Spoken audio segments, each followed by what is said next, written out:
Assalamualaikum warahmatullahi wabarakatuh. Perkenalkan, nama saya Anissa Padela dengan NPM F0H020070. Kelas 1B D3 Keperawatan Universitas Bengkulu.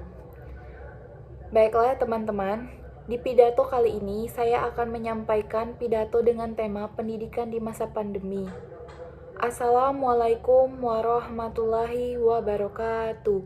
Yang terhormat Bapak Rio Kurniawan MPD selaku dosen pengampu mata kuliah Bahasa Indonesia. Yang terhormat staf pengajar di Universitas Bengkulu dan teman-teman yang berbahagia. Hadirin yang saya hormati, dalam kesempatan kali ini saya akan menyampaikan pidato singkat saya dengan tema pendidikan di masa pandemi. Wajah baru pendidikan Indonesia merubah drastis sejak Menteri Pendidikan dan Kebudayaan Republik Indonesia, Nadiem Makarim, mengeluarkan surat edaran tanggal 17 Maret 2020 perihal pembelajaran secara daring dan bekerja dari rumah dalam rangka pencegahan penyebaran COVID-19. Prinsip kebijakan di masa pandemi ini jelas mengutamakan kesehatan dan keselamatan peserta didik, tenaga pendidik, dan seluruh masyarakat secara umum. Pemerintah tak mau ambil risiko penularan COVID-19 dengan memutuskan untuk mengubah sistem pembelajaran selama ini face-to-face menjadi pembelajaran jarak jauh atau PJJ. Seluruh sivitas akademi dituntut untuk beradaptasi dan mengembangkan inovasi-inovasi pembelajaran dalam menghadapi masa pandemi yang kita semua belum tahu kapan berakhirnya. 9 bulan lamanya pendidikan kita melalui proses pembelajaran daring. Berbagai problematika tentu sudah sering kita dengar akibat pembelajaran yang masih terasa asing bagi dunia pendidikan di Indonesia. Peserta didik tentu saja menjadi subjek yang paling berdampak dengan adanya perubahan yang terjadi.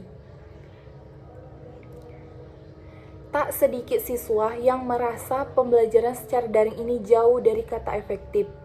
Keluhannya tentu saja mereka tidak bisa memahami secara jelas materi yang diberikan. Para siswa terkendala sinyal yang buruk, kuota atau pulsa, dan gawai yang tidak memadai. Penulis juga sering melihat di media sosial para siswa yang berkeluh kesah karena tugas sekolah yang diberikan terlalu banyak. Padahal, tugas yang banyak ini belum tentu sejalan lurus dengan pemahaman materi para siswa itu sendiri. Bahkan, mungkin dapat menyebabkan para siswa tertekan. Belum lagi kondisi ini yang mengharuskan semua orang untuk mengurangi interaksi sosial. Hal ini tentu saja juga mempengaruhi psikologi peserta didik. Para orang tua siswa juga mengeluhkan hal yang serupa. Pada kondisi seperti ini, banyak orang yang kesulitan ekonomi, mulai dari berkurangnya pendapatan hingga pemutusan hubungan kerja atau PHK. Di sisi lain, mereka dituntut untuk memenuhi kebutuhan operasional pendidikan anaknya seperti pengeluaran untuk kuota internet hingga kebutuhan gadget yang memadai untuk proses belajar. Keadaan seperti ini harus segera diantisipasi demi menekankan angka putus sekolah. Pada tahun 2019, 4 dari 1.000 anak sekolah dasar SD putus sekolah dan semakin besar pada jenjang sekolah menengah atau SM sederajat di mana 18 dari 1.000 anak mengalami putus sekolah. Tak hanya para peserta didik dan orang tua siswa yang merasakan kesulitan akan pendidikan di masa pandemi ini. Guru yang merupakan pendidik juga merasa kewalahan karena proses dalam pengembangan pembelajaran memerlukan keahlian tersendiri dalam menggunakan perangkat komputer atau telepon pintar atau smartphone. Tak sedikit guru yang masih belum melek terhadap perkembangan teknologi sehingga menghambat dalam proses PJJ. Memang apabila diambil sisi positifnya, pandemi ini menjadi momentum untuk dunia pendidikan Indonesia dalam memperbaiki kualitasnya. Salah satunya dengan penggunaan teknologi sebagai pendamping pembelajar siswa. Akan tetapi, apakah pendidik Indonesia sudah siap dalam menghadapi transformasi pembelajaran yang semula menggunakan cara konvensional menjadi serba online ini? Secara umum, permasalahan mendasar dari proses PJJ ini adalah ketersediaan infrastruktur dan kualitas pendidikan, kesiapan sarana dan prasarana, standar hasil pembelajaran yang masih rancu, dan ketersediaan koneksivitas seperti jaringan internet dan gawai yang memadai menjadi hambatan utama.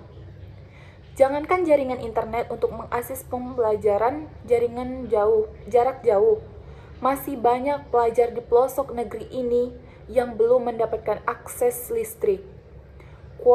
Kualitas pembelajaran jarak jauh ini juga menjadi sorotan kurangnya interaksi antara murid dan guru di masa pandemi.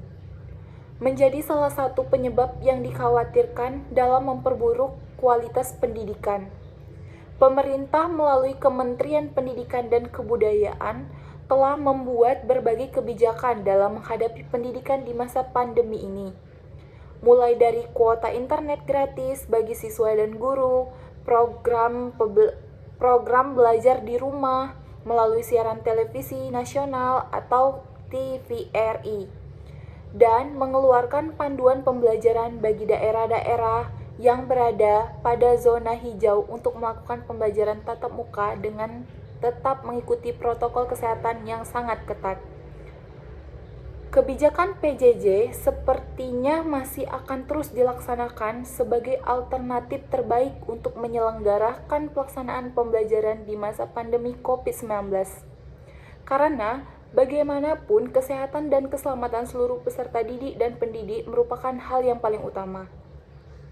Hanya saja memerlukan penyempurnaan lagi sehingga manfaatnya dapat dirasakan oleh peserta didik.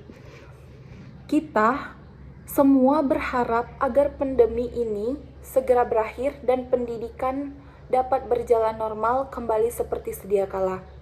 Baiklah, mungkin itu yang dapat saya sampaikan. Lebih kurang saya mohon maaf. Wabillahi taufiq wal hidayah. Wassalamualaikum warahmatullahi wabarakatuh. Terima kasih.